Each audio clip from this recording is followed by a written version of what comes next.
पाकिस्तान में अज एक मैनू गल दसो कि आपां घाटे खाण नूं जम्मे आ, धक्के खाण नूं जम्मे आ, कंधां टपाउण नूं जम्मे आ, धीआं भैणां चुकवाउण लई जम्मे आ? क्या सिर्फ आपां कमाउण लई जम्मे आ? खजाने भराउण लई जम्मे आ? सूरां नूं खवाउण लई जम्मे आ? क्या अपना अपना कोई हक नहीं? क्या आपां सिर्फ गुलामी वास्ते जम्मे आ? क्या आपां सिर्फ जी हजूरी वास्ते जम्मे आ? क्या आपां सिर्फ नाइंसाफी वास्ते जम्मे आ? कि आपां जो मर्जी हो जाए उन्होंने कबूल करने वास्ते जम्मे? क्या सानू अपनी नस्ल का अगली औलाद की परवाह है कोई? क्या आपां टिकटॉक वास्ते जम्मे? क्या आपां सिर्फ हा हा ही वास्ते जम्मे? क्या साडी औलाद नहीं है? मां बाप नहीं है, भैन भरा नहीं है, बच्चे नहीं है, खुद नहीं है? असीं औलादां वास्ते की कर रहे, की सोच रहे, की होण डिया तुहानूं पता है? दुनिया ते की होण डिया तुसीं करन की है? टिकटॉक लगो, टिकटॉक भी जरूरी है, हासे भी जरूरी है, बखेड़े करो, पर सोचो हुण की डिया तुहानूं हुण ए जिहड़ी मेला लंघण तो बाद जिहड़ा तंबा फूकण वाली कहानी बनी है कल परसों जे। मेरा 100 इख्तलाफ हो लबैक का, मेरा अव्वल तक मेरा कोई इख्तलाफ नहीं है, लबैक तो मैं भी कहना, पर सवाल है कि उन्होंने दे असूलों इख्तलाफ है। पर 100 इख्तलाफ हो जिहदा उन्होंने एक भी बंदा जख्मी होया, एक भी बंदा मरिया, एक भी बंदा है वह दुख है, वो खून दे दिल खून दे आंसू रोंदा है, वो बर्दाश्त नहीं। साडे रसूल पाक सल्लल्लाहु अलैहि वसल्लम ने यह फरमाया थी एक बंदे की मौत पूरी इंसानियत की मौत है, वो सानू कबूल नहीं है। पर यह दसन ये उत्थे की लैण गए सी जदों हमास की सुलह हो गई, उत्थे मुआहदे होण डे मिस्र दे विच, उत्थे अमरीका बैठा दुनिया का बादशाह, उत्थे फलस्तीन वाले बैठे ने, उत्थे इसराइल बैठे, उत्थे पाकिस्तान दे वाले विचोले बैठे ने, उत्थे दुनिया के बादशाह दे सदूर बैठे ने, उत्थे दस्तखत होण डे ने, राजीनामा हो गया, हमास मन गया। तुसी कौन हो बई? तुसी किस काम निकलिया इस्लामाबाद ढाउण वास्ते? कोई मकसद है पिछे? ये दसो, सच्ची सच्ची गल दसो, किन्ने तुहानूं उंगल दित्ती, किन्ने तुहानूं चुक्या? अज मन जाओ किहदे हत्थे चढ़े हो, ते क्यों चढ़े हो, ते किस लारे ते चढ़े हो?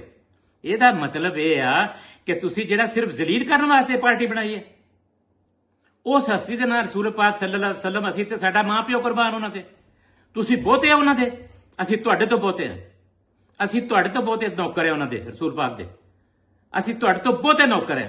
कोई बंदा ना क्लेम करे कि मैं कल्ला, वो सारी दुनिया दे सी, वो ते रहमतुल लिल आलमीन सी, उत्थे सिखां दे भी नबी सी, उत्थे ईसाइयां दे भी नबी सी, उत्थे हिंदुआं दे भी नबी सी, हर पूरी इंसानियत पत्थर दे भी, हवावां दे भी, उत्थे हर सारे साडे कल्ले नहीं सी। तुसीं कल्ले कौन हो गए मालिक ओहदे? वो सब दे सी। सवाल हुण दसो कि कि असीं धक्के खाण लई जम्मे आ? असीं टैक्स कमाईए, टैक्स कमा के खजाने भरीए, खजाने भर के फिर सूरां नूं खवाईए, सूर फिर टांडे भनन? ये की है? ये की तमाशा है? और तुसी करो जो मर्जी करो, मैनू नहीं पता, मैनू कोई ये एतराज नहीं तुसी की करदे, किहदा पर्सनल की किरदार है। एक चेता रखो, एक चेता रखो, तू सारे पाकिस्तान चों बाहर नहीं चले जाना। जिन्होंने खुआ खजाने खुआ के ते तुसी हट्टे कट्टे कर डे, तो साडा ही खा के साडे ते गुरान डे ने, उन्हें भज जाना, वो भज सकते हैं, उन्हें कोई वसायल ने। हसीना वाजद किवें भली सी? हसीना वाजद तो ज्यादा वसायल ने इन्हों को, तो छोटा जिहा वसायल से इन्हों को, तो 100 जहाज भज जाणगे। किन्ने क चले जाएंगे इन्हों के तुहाडे चों, आम पब्लिक चों किन्ने क चले जाएंगे? 1%, 2%, 3%? बाकी इत्थे रहना, धक्के खाने इन्हां दे, इन्हां दी जुत्तियां खाने, गुलामी पक्की करो, शाबाश, सीमेंट ते सीमेंट लाई जाओ, गुलामी पक्की करो, इन्हां दे धक्के खाओ, इन्हां दियां जुत्तियां खाओ, अपने बच्चों का ना सोचो।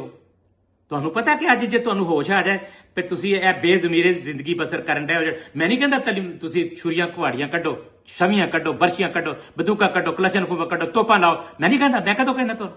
मैं तो कहना अपना हक मंगो। मैं नहीं कहंदा फलानी पार्टी नाल रल जाओ, फलानी नाल, मैं नहीं कहंदा। जिहड़ा तुहाडा ईमान है, कोई दा कोई ते ईमान है ना तुहाडा, तुसीं जिन्नू मनदे हो, जिन्नू भी मनदे हो, उस ईमान के मुताबिक अपनी औलाद का सोचो, मेरा भी ना सोचो, दुनिया का भी ना सोचो, सज्जे ना सोचो, खब्बे ना सोचो, किसी का ना सोचो, अपनी औलाद का सोचो। तुहाडी कल औलाद का कल आने वाला जिहड़ा भयानक है, खौफनाक है, तुहानूं समझ नहीं आनी हो की गया। उन्हां दे वास्ते ए जिहड़े मस्करे वजीर आजम ने साडे, जिहड़े टीचरां करदे, इन्हां की कीता उत्थे शर्म वाले शहर के जाके? इन्हें बकायदा फौजियां तरह सलूट मारिया उन्होंने, भड़वे नूं, ट्रंप नूं, फौजियां तरह।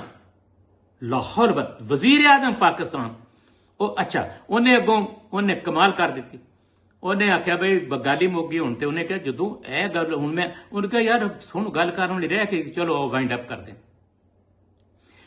ट्रंप ने साडे फील्ड मार्शल नूं भी कहा ਹੀ ਇਜ਼ ਮਾਈ ਫੇਵਰਟ। ਕਿਆ ਫੀਲਡ ਮਾਰਸ਼ਲ ਨੂੰ ਸਾਡੇ ਨੂੰ ਇਤਨਾ ਆਮਕ ਸਮਝਦਾ ਹੈ? ਨਹੀਂ, ਸਾਡਾ ਫੀਲਡ ਮਾਰਸ਼ਲ ਮੈਨੂੰ ਸੋਚ ਇਖਤਲਾਫ ਹੈ ਫੀਲਡ ਮਾਰਸ਼ਲ ਨਾਲ, ਲੇਕਿਨ ਉਹ ਐਡਾ ਸਾਡੇ ਫੀਲਡ ਮਾਰਸ਼ਲ ਨੂੰ ਤੇਰੇ ਨੂੰ ਬਹੁਤਾ ਪਤਾ ਹੀ, ਟਰੰਪ ਜੀ ਤੇਰੇ ਨੂੰ ਬਹੁਤਾ ਪਤਾ ਹੈ ਕਿ ਤੇਰੀ ਬਗਲ 'ਚ ਛੁਰੀ ਹੈ, ਇਹ ਤੂੰ ਚੱਕਰ ਚਲਾਣ ਡਿਆ ਫੀਲਡ ਮਾਰਸ਼ਲ ਨਾਲ, ਉਹਨੂੰ ਤੇਰੇ ਨਾਲ ਕੰਮ ਹੈ, ਤੈਨੂੰ ਉਹ ਨਾਲ ਕੰਮ ਆ, ਤੁਸੀਂ ਵੇੜਾ ਕੱਢਣ ਡਿਆ ਹੋ ਉਹਨੂੰ। ਲੇਕਿਨ ਉਹ ਮੈਂ ਤੁਹਾਨੂੰ ਦੱਸਾਂ, ਅਸੀਂ ਪਾਕਿਸਤਾਨੀ ਤੁਹਾਡੇ ਨੂੰ ਬੇਵਕੂਫ ਨਹੀਂ, ਅਸੀਂ ਸਮਝਦੇ ਹਾਂ ਅਸੀਂ ਲਾਲਚੀ। ਸਾਡੇ 'ਚ ਮੀਰ ਜਾਫਰ ਮੀਰ ਸਾਦਕ ਬੜੇ ਜੰਮ ਪੈਂਦੇ, ਸਾਡਾ ਇਹ ਕਮਜ਼ੋਰੀ ਹੈ। ਬੇਕਲ ਨਹੀਂ ਹੈ, ਬੇਵਕੂਫ ਨਹੀਂ, ਅਸੀਂ ਸਭ ਕੁਝ ਜਾਣਦੇ ਹਾਂ। ਇਸ ਵਾਸਤੇ ਇਹ ਗੱਲ ਤਾਂ ਭੁੱਲ ਜਾਓ। ਇਹ ਸਾਰੇ ਜਿਹਨੇ ਲੱਗੇ ਨੇ, ਇਹ ਜਿਹੜਾ ਮਸਕਰਾ ਵਜ਼ੀਰ ਆਜ਼ਮ ਹੈ, ਇਹ 1000 ਸਾਲ ਚ ਕੀ 1000 ਸਦੀ ਚ ਵਜ਼ੀਰ ਆਜ਼ਮ ਨਹੀਂ ਸੀ ਬਣ ਸਕਦਾ। ਉਹ ਵਜ਼ੀਰ ਆਜ਼ਮ ਬਣ ਗਿਆ ਦੂਸਰੀ ਤੀਸਰੀ ਵਾਰੀ, 4-5 ਵਾਰੀ ਵਜ਼ੀਰ ਆਲਾ ਬਣਿਆ। ਉਹਨੂੰ ਕੀ ਤਕਲੀਫ ਹੋ ਜਦੋਂ ਸਾਰਾ ਪਾਕਿਸਤਾਨ ਜਾਂਦਾ ਰਹੇ? ਇਹ ਤਾਂ ਉਹਨਾਂ ਦਾ ਜਿਹੜੀ ਹੈ ਜੈਂਟ ਵੈਂਚਰ ਹੈ, ਫੈਮਿਲੀ ਵੈਂਚਰ ਹੈ, ਜਿਹੜਾ ਮਰਜ਼ੀ ਜਿੰਨਾ ਮਰਜ਼ੀ। ਉਹ ਕਹਿੰਦੇ ਸਾਨੂੰ ਸਿਰਫ ਸਾਡੀ ਫੈਮਿਲੀ। ਉਹ ਉਸ ਵਾਸਤੇ ਲੱਗੇ ਨੇ, ਨਾਲ ਵਜ਼ੀਰ ਸ਼ਦੀਰ ਆਪਣੇ ਵਾਸਤੇ ਲੱਗੇ ਨੇ, ਹਰ ਕੋਈ ਆਪਣੇ ਆਪਣੇ ਵਾਸਤੇ ਲੱਗਿਆ ਹੈ। ਲੇਕਿਨ ਇਹ ਮੈਂ ਦੱਸ ਦਿਆਂ, ਟਰੰਪ ਤੈਨੂੰ ਮੈਂ ਦੱਸਦਾ, ਆਈ ਵਾਰਨ ਯੂ, ਫੀਲਡ ਮਾਰਸ਼ਲ ਸਾਨੂੰ ਜਿੰਨਾ ਮਰਜ਼ੀ ਜ਼ਿਆਦਤੀ ਕਰੇ ਸਾਡੇ ਨਾਲ, ਤੇਰੇ ਤੋਂ ਜ਼ਿਆਦਾ ਸਿਆਣਾ ਹੈ। ਫੋਰਗੇਟ ਇਟ ਕਿ ਤੂੰ ਉਹਨੂੰ ਬੇਵਕੂਫ ਬਣਾ ਕੇ ਚਲੇ ਜਾਏਗਾ। ਨਹੀਂ, ਪਾਕਿਸਤਾਨੀ ਫੌਜ ਪਾਗਲ ਨਹੀਂ ਹੈ, ਬੇਵਕੂਫ ਨਹੀਂ ਹੈ। ਹਾਂ, ਵਾਅਦਾ ਕਰਨ ਡਈ ਹੈ, ਕੋਈ ਸ਼ੱਕ ਨਹੀਂ ਵਾਅਦਾ ਕਰਨ ਡਈ ਹੈ, ਪਰ ਉਹਨਾਂ ਦੀ ਸਿਆਣਪ ਤੇ ਸ਼ੱਕ ਕੋਈ ਨਹੀਂ ਹੈ। ਉਹ ਤੁਹਾਡੀ ਈਚੀ ਮੀਚੀ ਜਾਣਦੇ ਆ, ਤੇ ਉਹਨਾਂ ਨੇ ਤੁਹਾਨੂੰ ਹੱਥ ਵਿਖਾਏ ਵੀ ਆ 2 ਵਾਰੀ। ਇੱਕ ਵਾਰੀ ਰੂਸ ਨੂੰ ਕੱਢਿਆ, ਇੱਕ ਵਾਰੀ ਅਮਰੀਕਾ ਨੂੰ ਕੱਢਿਆ ਅਫਗਾਨਿਸਤਾਨ ਚੋਂ। ਸਾਡੀ ਫੌਜ ਕੋਈ ਐਵੇਂ ਨਹੀਂ ਹੈ, ਨਾ ਹੀ ਇਹਨਾਂ ਨੂੰ ਬੇਦਮਾਗੇ ਸਮਝੋ। ਹਾਂ, ਸਾਡੇ ਨਾਲ ਜ਼ਿਆਦਤੀ ਕਰਨ ਡਏ ਨੇ, ਉਹ ਅਸੀਂ ਇhtਜਾਜ ਕਰਦੇ ਹਾਂ, ਇhtਜਾਜ ਕਰਾਂਗੇ, ਅਸੀਂ ਆਪਣਾ ਹੱਕ ਲਵਾਂਗੇ ਜਮਹੂਰੀ ਤਰੀਕੇ ਨਾਲ। ਤੇ ਲੋਕੋ ਗੱਲ ਸੁਣ ਲਓ ਮੇਰੀ ਹੁਣ, ਇਹ ਤਮਾਸ਼ਾ ਨਾ ਬਣੋ, ਤਮਾਸ਼ਾ ਨਾ ਬਣੋ ਆਪਣਾ। ਸੁਣੋ, ਜਿਹੜੀ ਮਰਜ਼ੀ ਚੀਜ਼ ਵੇਖੋ, ਜੋ ਤੁਹਾਡਾ ਦਿਲ ਕਰਦਾ ਵੇਖੋ। ਅਕਲ ਦੀ ਗੱਲ ਵੀ ਸੁਣ ਲਿਆ ਕਰੋ। ਪਹਿਲਾਂ ਮੈਂ ਕਹਿੰਦਾ ਸੀ ਮੈਨੂੰ ਸਬਸਕ੍ਰਾਈਬ ਕਰ ਦਿਓ। ਮੇਰੇ ਕਿਸੇ ਬਜ਼ੁਰਗ ਦੋਸਤ ਨੇ ਕਿਹਾ ਜਿੰਨਾ ਚਿਰ ਮੰਗੇਗਾ ਇਹਨਾਂ ਨਹੀਂ ਸਬਸਕ੍ਰਾਈਬ ਕਰਨਾ। ਮੈਂ ਕਿਹਾ ਯਾਰ ਇਹ ਕਰਦੇ ਹੀ ਨਹੀਂ। ਮੈਂ ਕਿਹਾ ਨਾ ਕਰਨ, ਮੈਂ ਇਹ ਸਬਸਕ੍ਰਿਪਸ਼ਨ ਵਾਸਤੇ ਪ੍ਰੋਗਰਾਮ ਕਰ ਰਿਹਾ ਤੇ ਲਾਨਤ ਹੈ ਮੇਰੇ ਤੇ। ਫਿਰ ਮੈਂ ਪ੍ਰੋਗਰਾਮ ਕਰ ਰਿਹਾ ਆਪਣੇ ਦੀਨ ਦੇ ਮੁਤਾਬਕ, ਆਪਣੀ ਸੋਚ ਦੇ ਮੁਤਾਬਕ। ਇਸ ਪਾਕਿਸਤਾਨ ਨੇ ਮੈਨੂੰ ਨਵਾਜ਼ਿਆ, ਇਸ ਪਾਕਿਸਤਾਨ ਨੇ ਮੈਨੂੰ, ਇਹ ਪਾਕਿਸਤਾਨ ਮੇਰਾ ਮੋਹਸਨ ਹੈ, ਧਰਤੀ ਮੇਰੀ ਮਾਂ ਹੈ, ਮੈਂ ਉਹ ਕਰਜ਼ਾ ਉਤਾਰਨਾ। ਇੱਕ ਬੰਦਾ ਨੇ ਜਿੰਨਾ ਕੀਤਾ ਉਹ ਵੀ ਵਾਪਸ ਲੈ ਲਓ, ਮੈਨੂੰ ਕਰ ਦਿਓ, ਫਰਕ ਕਰ ਦਿਓ। ਮੈਂ ਆਪਣੇ ਆਪ ਨਾਲ ਗੱਲਾਂ ਕਰਦਾ ਰਹਾਂਗਾ। ਮੈਂ ਗੱਲਾਂ ਕਰ ਰਹੀਆਂ, ਮੈਂ ਉਹ ਕਰਨਾ ਜਿਹੜਾ ਮੈਨੂੰ ਮੇਰੇ ਰੱਬ ਦਾ ਹੁਕਮ ਹੈ, ਜਿਹੜਾ ਮੇਰੇ ਹਜ਼ੂਰ ਪਾਕ ਦੀ ਸੱਲੱਲਾਹੁ ਅਲੈਹਿ ਵਸੱਲਮ ਦੀ ਸੁਨਨਤ ਹੈ। ਮੈਂ ਕਹਿੰਦਾ ਲੱਬੈਕ ਯਾ ਰਸੂਲल्लाह, ਪਰ ਨਹੀਂ, ਹਮਲੇ ਨਹੀਂ ਕਰਨੇ, ਨਾ ਇਸਲਾਮਾਬਾਦ ਤੇ ਹਮਲੇ ਕਰਨੇ, ਨਾ ਮਰੀਜ਼ ਕੇ ਤੇ ਹਮਲੇ ਕਰਨੇ। ਦੋਵੇਂ ਗਲਤ ਹੈ। ਇਸ ਕਿੰਨਾ ਕੰਮਾਂ ਨੂੰ ਛੱਡੋ। ਆਮ ਲੋਕਾਂ ਨੂੰ ਮੈਂ ਕਹਿੰਦਾ ਇਹਨਾਂ ਬਖੇੜਿਆਂ ਨੂੰ ਛੱਡੋ, ਇਹਨਾਂ ਲੋਕਾਂ ਨੂੰ ਛੱਡੋ। ਇਹ ਸਾਰੇ ਆਪਣੇ ਆਪਣੇ ਚੱਕਰ ਚੱਲੇ ਨੇ, ਕੋਈ ਕਿਸੇ ਦੀ ਕੋਈ ਸਕੀਮ ਹੈ, ਕਿਸੇ ਦੀ ਕੋਈ ਸਕੀਮ ਹੈ।